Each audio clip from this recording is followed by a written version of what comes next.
సార్కి నేను మీ యాదగిరి అఫీషియల్ రైతు యూట్యూబ్ ఛానల్. తెలంగాణలో సంగారెడ్డి జిల్లా సదాశివపేట మండల్ మన కొల్కూరు గ్రామంలో సదాశివుని టెంపుల్ అయితే అతి పురాతనమైన టెంపుల్. ఇది చాలా పవిత్రమైన టెంపుల్. ఇక్కడైతే స్వయంగా శివుడు వెలిసిన టెంపుల్ కాబట్టి ఇక్కడ శివస్వాములు అయితే సన్నిధి ఉండి ప్రతిరోజు పూజలు అయితే చేస్తుంటారు. అదేవిధంగా ఇక్కడ మనకు దొనె అయితే ఉంటుంది సదాశివ టెంపుల్ దగ్గర. ఇట్లా గుడి మీదకి వెళ్ళి వస్తుంటే ఇక్కడ కింద దొనె ఉంటుంది. ఈ దొనె అనేది చాలామంది ఈ దొనె ఏడికి పోతుంది ఎక్కడ అని అనుకుంటారు. ఈడికెళ్ళి అయితే కాశీకి అయితే ఉంటుందంట. చాలామంది అయితే మనకు చెప్తుంటారు. ఇక్కడ చూడొచ్చు, ఇక్కడ మనకు దొనె అయితే చాలా ఇట్లా పోయిన కొద్దికి వస్తూనే ఉంటుంది. ఇదైతే కాశీ దాకుంటుంది.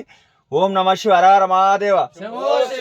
తెలియని వాళ్ళు ఇక్కడ వచ్చి ప్రతి ఒక్కరు సదాశివుని దగ్గర దర్శనం చేసుకొని ఇక్కడ దొనెకడ గిట మొక్కాలని కోరుకుంటున్నాం. ఓం నమ శివాయ, హర హర మహాదేవ, హర హర మహాదేవ, ఓం నమ శివాయ, ఓం నమ శివాయ.